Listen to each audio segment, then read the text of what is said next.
Hello friends, welcome to day trader Telugu and good evening. Sensex 257 points gain అయ్యి 49,206 దగ్గర close అయితే Nifty 98 points gain అయ్యి 14,823 దగ్గర క్లోజ్ అవడం జరిగింది. నిన్న కేరళ గవర్నమెంట్ రెస్ట్రిక్షన్స్ని విధిస్తే ఇవాళ రాజస్థాన్ గవర్నమెంట్ రెస్ట్రిక్షన్స్ని అయితే విధించడం జరిగింది. సో మార్కెట్ ఈ లాక్డౌన్ ఈ రెస్ట్రిక్షన్స్ని అయితే పట్టించుకున్నట్లయితే కనిపించట్లేదు. ఈవెన్ నిన్న కానీ ఇవాళ కానీ మార్కెట్ ఈ అప్డేట్స్ వస్తున్నా సరే టాప్ సైడ్ అయితే మూవ్ అవుతుంది. బట్ స్టిల్ ఇక్కడ ఒక ఫ్యాక్టర్ని మనం అర్థం చేసుకోవాలి. గ్లోబల్ మార్కెట్స్ అన్ని కూడా మోస్ట్లీ యూఎస్ మార్కెట్స్ అన్ని కూడా ఆల్ టైమ్ హైక్ అయితే ఉన్నాయి. బట్ స్టిల్ మన మార్కెట్స్ ఇంకా ఆల్ టైమ్ హైక్ అయితే వెళ్ళలేదు. సో గ్లోబల్గా ఉన్న positive event even global markets అలా స్ట్రాంగ్గా ర్యాలీ అవుతుండడం కారణంగానే మోస్ట్లీ మన మార్కెట్స్ అయితే ఇలా స్టెబిలైజ్ అవుతూ కొంత పాజిటివ్ సైడ్ అయితే మెయింటైన్ చేస్తున్నాయి. ఫస్ట్ టాటా మోటార్స్ గురించి మాట్లాడుకోవాలి ఫ్రెండ్స్. వీళ్ళ ప్యాసింజర్ వెహికల్స్ మీన్స్ బయట మన కార్స్ కనిపిస్తుంటాయి కదా, నెక్సాన్ అని, టిగోర్ అని. సో వీటిని ప్యాసింజర్ వెహికల్స్ అంటారు. ఈ కార్ ప్రైజెస్ ని వీళ్ళు పెంచబోతున్నారని, అది 1.8% దగ్గరగా పెంచబోతున్నారని అయితే అప్డేట్ చేస్తున్నారు. So steel prices even car లో యూస్ చేసి ఇతర metal prices like recent times లో అనుకున్నాం కదా, లైక్ కాపర్ ని కూడా అరౌండ్ 20 kgs దగ్గరగా ఒక కార్ మ్యానుఫ్యాక్చరింగ్ లో యూస్ చేస్తుంటారు. అదే ఎలక్ట్రిక్ వెహికల్స్ లో అనుకోండి అది ఇంకో 3 times దగ్గరగా మల్టిప్లై అవుతుంది అనమాట. సో ఇలా కాపర్ కానీ స్టీల్ కానీ ఈవెన్ ఇతర మెటల్స్ కార్ లో యూస్ చేసే most of the metal prices అని రీసెంట్ టైమ్స్ లో ర్యాలీ అవుతుండడం కారణంగానే బయట ఆ ప్రైజెస్ పెంచితేనే వీళ్ళకి మార్జిన్ సస్టైన్ అవుతాయని శైలేష్ చంద్ర గారు Tata Motors passenger vehicle segment ఒక ప్రెసిడెంట్ అయితే అప్డేట్ చేయడం జరిగింది. సో వీళ్ళొక్కరే కాదు, మారుతి వాళ్ళు కూడా ఏప్రిల్ స్టార్టింగ్ లో అరౌండ్ 1.6% దగ్గరగా వాళ్ళ వేరియంట్స్ మీద ప్రైజెస్ అయితే పెంచడం జరిగింది. మీరు గమనిస్తే 2020 ఎండింగ్ ఈవెన్ ఇయర్ స్టార్టింగ్ నుంచే ఎక్కువగా మెటల్స్ అన్ని కూడా ర్యాలీ అవుతున్నాయి. సో మీరు మన ఛానల్లోకి వెళ్ళి ఆ పాయింట్ ఆఫ్ టైంలో ఉన్న న్యూస్ వీడియోస్ అన్నీ గమనించారంటే స్పెషల్లీ మీకు స్టీల్ కంపెనీస్ గురించి, కాపర్ రిలేటెడ్గా ఉన్న హిందీ కాపర్ గురించి, ఈవెన్ వీటి రిలేటెడ్గా ఉన్న గ్రఫైట్ గురించి ఆ పాయింట్ ఆఫ్ టైంలోనే మనం ఎక్కువగా డిస్కస్ చేయడం జరిగింది.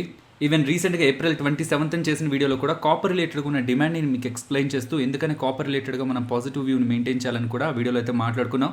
సో ఇవాళ కూడా స్టాక్ 10% దగ్గరగా అప్పర్ సర్క్యూట్ని మేక్ చేయడం జరిగింది. నెక్స్ట్ JSW స్టీల్ గురించి మాట్లాడుకోవాలి ఫ్రెండ్స్. వీళ్ళు JFE స్టీల్ వాళ్ళతో, ఈ JFE స్టీల్ వాళ్ళు జపాన్లోనే second largest manufacturer, steel manufacturer. వీళ్ళతో కంబైన్ అయ్యి గ్రెయిన్ ఓరియంటెడ్ ఎలక్ట్రికల్ షీట్స్ని అయితే తయారు చేయబోతున్నారు. అవి ఇలా ఉంటాయి. వీటిని ఎక్కువగా ఎక్కడ యూస్ చేస్తుంటారంటే ట్రాన్స్ఫార్మర్స్ ని తయారు చేసే దాంట్లో యూస్ చేస్తుంటారు. అండ్ ఈవెన్ జనరేటర్స్ ఉంటాయి కదా బయట, వాటిల్లో కూడా ఈ షీట్స్ ని యూస్ చేస్తుంటారు.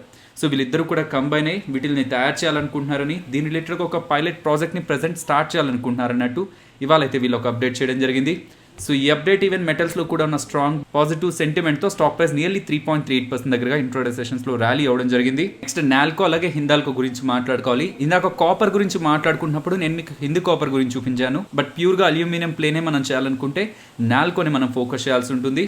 ఓన్లీ కాపర్ అనుకుంటే హిందీ కాపర్, ఒకవేళ ఈ రెండు కంబైన్డ్గా ఉన్న కంపెనీ అనుకుంటే హిందాల్కో. సో ఎందుకు ఇప్పుడు చెప్తున్నానంటే ఇవాళ మనకు ఒక ఆర్టికల్ అయితే ఆర్టికల్ అల్యూమినియం డిమాండ్ గురించి మాట్లాడుతుంది. అది 12:42 అరౌండ్ పబ్లిష్ అయింది. ఆ పాయింట్ ఆఫ్ టైంలో నేను మీకు టెలిగ్రామ్లో పెడుతూ వాళ్ళు మెన్షన్ చేసిన నాల్కో హిందాల్కో నేమ్స్ అయితే అక్కడ నేను మెన్షన్ చేశాను. ఈవెన్ ఆ పాయింట్ నుంచి స్టాక్స్ అయితే స్ట్రాంగ్గా మూవ్ అయ్యాయి. బట్ ఆర్టికల్లో ఉన్న డేటా మీన్స్ ఏదైతే టెలిగ్రామ్లో మీతో నేను షేర్ చేశానో ఈ ఆర్టికల్లో ఉన్న డేటా మెటల్ ప్రైజెస్ రిలేటెడ్గా కానీ ఆర్ గవర్నమెంట్ దగ్గర నుంచి వస్తున్న ఇన్సెంటివ్స్ గురించి కానీ ఎటువంటి పాజిటివ్ అప్డేట్ కూడా లేదు. సో వీళ్ళు కేవలం ఒక పాయింట్నే ఫోకస్ చేస్తున్నారు.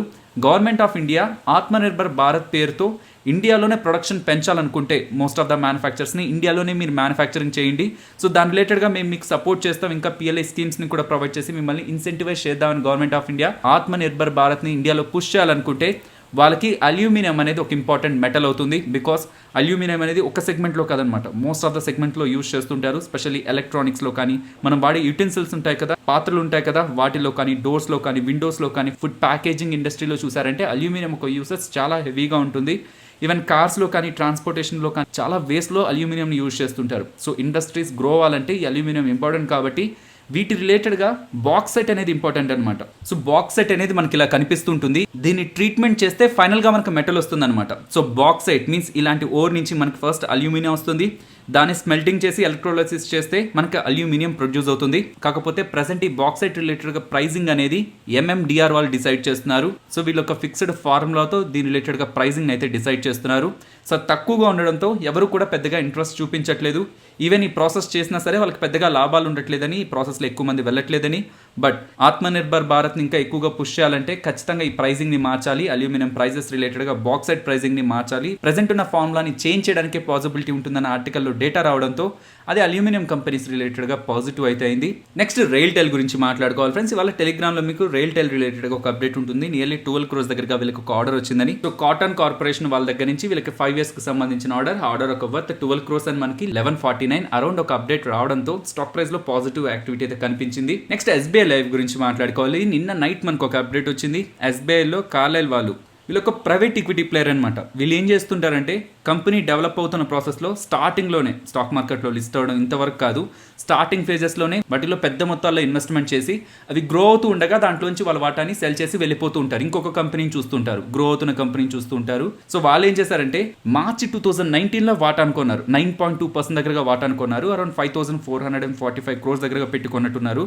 కాకపోతే అదే ఇయర్ నవంబర్లోనే 3% వాటాని 2800 crores సెల్ చేశారు. ఆల్రెడీ ఆ ఇయర్లోనే వాళ్ళ ప్రాఫిట్కి కొన్న 9.2% వాటాలోంచి 3% వాటాని అయితే సెల్ చేసేసారు.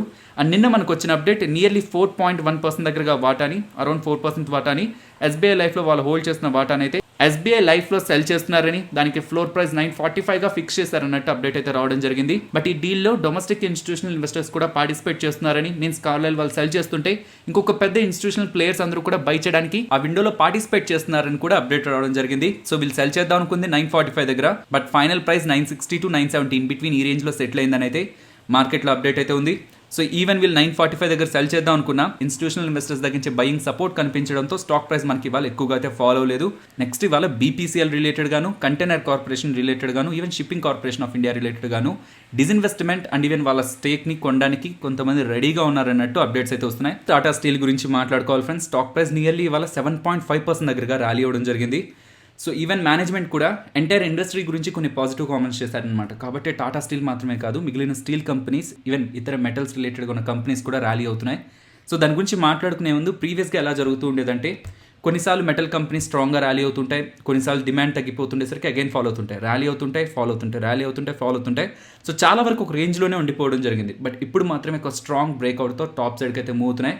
సో దీనికి ఒక ఇంపార్టెంట్ రీజన్ ఉందని, మీన్స్ స్టాక్ ప్రైస్ రిలేటెడ్గా కాదు, ఎందుకని ఇలా మెటల్ కంపెనీస్ రిలేటెడ్గా ఇలా డిమాండ్ క్రియేట్ అవుతుందని మేనేజ్మెంట్ అయితే ఒక ఇంపార్టెంట్ అప్డేట్ చేయడం జరిగింది. దాని గురించి మాట్లాడితే ఈవెన్ ఆ అప్డేట్ తర్వాత most of the rating agencies వీళ్ళు రిజల్ట్స్ పోస్ట్ చేసిన తర్వాత ఒక టార్గెట్ ఇచ్చారు. బట్ మేనేజ్మెంట్ ఎప్పుడైతే అప్డేట్ చేసిందో మళ్ళీ ఆ రేటింగ్ ఏజెన్సీస్ వాళ్ళ టార్గెట్ ని అప్గ్రేడ్ చేశారనమాట, ఇంకా హై టార్గెట్స్ ఇచ్చారు. సో ఫస్ట్ అప్డేట్ ఏంటి, తర్వాత రేటింగ్ ఏజెన్సీస్ మార్చిన వాళ్ళ టార్గెట్స్ ఏంటి, అవి కూడా గమనిద్దాం. సో మేనేజ్మెంట్ చెప్తున్నది ఈసారి కొన్ని రీజన్స్ ఉన్నాయి మెటల్స్ రిలేటెడ్గా ఇలా strong demand, even pricing power ఇలా కంటిన్యూ అవుతూ ఉండడానికి.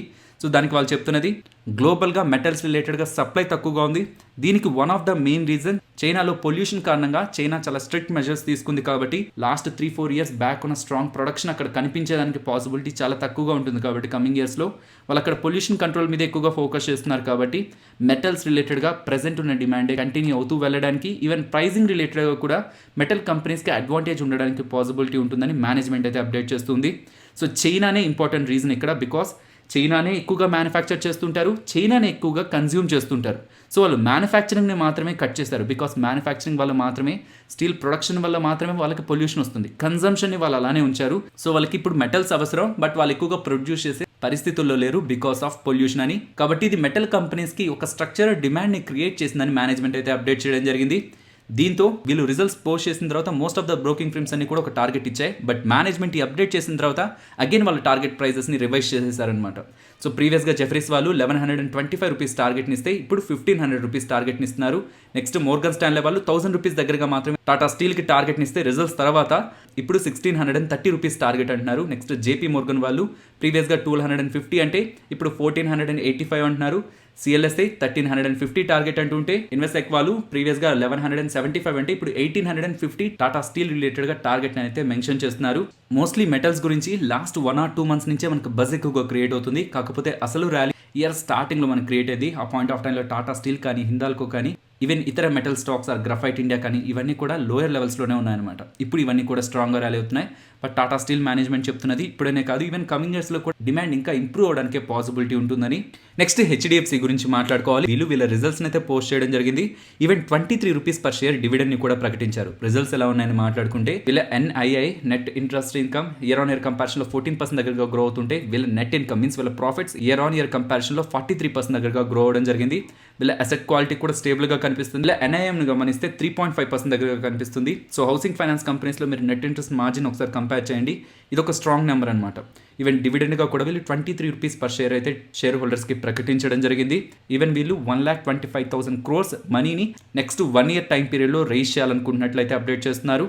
సో ఇది ఒక హౌసింగ్ ఫైనాన్స్ కంపెనీ కదా, వీళ్ళు బ్యాంక్స్ నుంచి ఇలా డెట్ రూట్ లో బాండ్స్ ద్వారానే వీళ్ళు మనీని రైజ్ చేస్తారు. సో ఈ HDFC వాళ్ళ నెంబర్స్ అయితే స్ట్రాంగ్ గా ఉన్నాయి. ఈవెన్ స్టాక్ కూడా 2.74% దగ్గరగా పాజిటివ్ గా మూవ్ అవడం జరిగింది. నెక్స్ట్ డాబర్ గురించి మాట్లాడుకోవాలి. సో డాబర్ రిలేటెడ్ గా ఉన్న ప్రొడక్ట్స్ ఏంటి ఇక్కడ మీరు స్క్రీన్ పైన అయితే గమనించవచ్చు.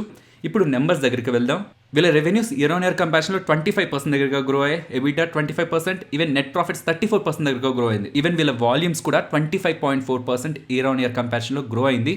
మరి ఇంత డబుల్ డిజిట్ గ్రోత్ ఉంటున్నప్పుడు స్టాక్ ప్రైస్ ఎందుకని నెగిటివ్ గా రియాక్ట్ అయింది? సో కంపేర్ చేస్తున్నది ఇయర్ ఆన్ ఇయర్ అయినప్పుడు, మనం కంపేర్ చేస్తున్నది ఒక వీక్ క్వార్టర్ తో అయినప్పుడు ఖచ్చితంగా గ్రోత్ ఎక్కువగా ఉంటుందని అయితే ఎక్స్పెక్ట్ చేస్తారు. బికాస్ లాస్ట్ ఇయర్ ఈ పాయింట్ ఆఫ్ టైంలో సేల్స్ అబ్నార్మల్ గా ఉండడం కారణంగా వాళ్ళకి నెంబర్స్ లో అయితే ఫాల్ కనిపించింది. కాబట్టి ఆ నెంబర్స్ తో కంపేర్ చేసినప్పుడు 35 to 38% దగ్గర గ్రోత్ ఉంటుంది వాల్యూమ్స్ లో ఎక్స్పెక్ట్ చేశారు.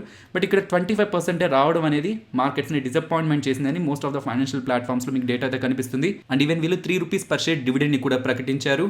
సో నెంబర్స్ బిలో ఎస్టిమేట్సే ఉన్నాయి, బట్ మరీ అంత బ్యాడ్ నెంబర్స్ అయితే కాదు. సో సెల్ చేసి ఎగ్జిట్ అవ్వాలన్నంత బ్యాడ్ నెంబర్స్ అయితే కాదు. నెక్స్ట్ టాటా కన్స్యూమర్ గురించి మాట్లాడుకోవాలి. ఇవాళ వీళ్ళు రిజల్ట్స్ అయితే పోస్ట్ చేశారు. మార్కెట్ కొంత హైగా ఎక్స్పెక్టేషన్స్ అయితే ఉంచింది, బట్ అవైతే డెలివర్ అవ్వలేదు. ఎందుకు డెలివర్ అవ్వలేదు, ఏంటి ప్రాబ్లం ఏంటనేది గమనిస్తే, సో ఇంటర్నేషనల్గా కాఫీ ప్రైసెస్ పెరుగుతున్నాయని రీసెంట్గా అనుకున్నాం కదా. ఈవెన్ కాఫీ అనే కాదు, most of the commodity prices అన్ని కూడా పెరుగుతున్నాయి. టీ ప్రైజెస్ కూడా పెరుగుతున్నాయి. కాకపోతే ఇలా పెరుగుతున్న ప్రైజెస్ని వీళ్ళ కస్టమర్స్కి పాస్ ఆన్ చేయలేకపోయారని, వీళ్ళ ప్రొడక్ట్స్ ప్రైజెస్ని పెంచలేకపోయారని, కాబట్టి వీళ్ళ రా మెటీరియల్ కాస్ట్ ఎక్కువ అవ్వడం కారణంగా ఈవెన్ రెవెన్యూలో తక్కువ ఫాల్ కనిపిస్తుంది. ఈవెన్ 1% ఫాల్ కనిపిస్తుంది క్వార్టర్ ఆన్ క్వార్టర్ కంపారిజన్లో. బట్ వెరాజ్ వీళ్ళ ఆపరేటింగ్ ప్రాఫిట్ 17% దగ్గరగా ఫాల్ అయింది. ఈవెన్ వీళ్ళ మార్జిన్ గమనించండి, లాస్ట్ టైం అది 11.8గా ఉంటే ఇప్పుడు అది 9% అని చెప్తున్నారు. సో రా మెటీరియల్ కాస్టులు పెరిగాయి కాబట్టి మేము అది పాస్ ఆన్ చేయలేదు కాబట్టి మార్జిన్ ఇంపాక్ట్ అవడం, తద్వారా బాటమ్ లైన్ ఇంపాక్ట్ అవడం జరిగిందని మేనేజ్మెంట్ అయితే అప్డేట్ చేస్తుంది. అండ్ వీళ్ళు చెప్తున్నది ఈ క్వార్టర్లో ఒక 5 ప్రొడక్ట్స్ దగ్గరగా వీళ్ళు లాంచ్ చేశారని. సో FMCG స్పేస్ లో ఒక స్ట్రాంగ్ FMCG పోర్ట్ఫోలియోని వీళ్ళు బిల్డ్ చేస్తున్నట్లు కూడా మేనేజ్మెంట్ అయితే అప్డేట్ చేస్తుంది. అండ్ ఓవరాల్ రిజల్ట్స్ బిలో ఎస్టిమేటే ఉన్నాయి. కాకపోతే రా మెటీరియల్ కాస్ట్లు పెరిగి వీళ్ళ మార్జిన్స్ ఇంపాక్ట్ అవడం, తద్వారా ప్రాఫిట్స్ ఫాలో అవడం కారణంగా మనం కంపెనీ రిలేటెడ్ గా ఈ రిజల్ట్స్ ని నెగిటివ్ గా చూడకూడదు. సో ఫైనలీ ఇది ఫ్రెండ్స్ మన వీడియో నచ్చిందా? నచ్చితే వీడియోని లైక్ చేయండి ఫ్రెండ్స్. అండ్ ఈ వీడియో మన వాళ్ళకి యూజ్ అవుతుంది అనుకుంటే తప్పకుండా షేర్ చేయండి. అండ్ మన ఛానల్ని సబ్స్క్రైబ్ చేయనట్లయితే ఛానల్లో ఉన్న కంటెంట్ని గమనించండి. ఇఫ్ ఆ కంటెంట్ మీకు ఇంట్రెస్టింగ్ అనిపిస్తుంటే ఛానల్ని సబ్స్క్రైబ్ చేసి పక్కనే ఉన్న బెల్ ఐకాన్ క్లిక్ చేయండి. మరొక ఇంట్రెస్టింగ్ వీడియోతో మళ్ళీ మీ ముందుకు వస్తాను. అంతవరకు టేక్ కేర్.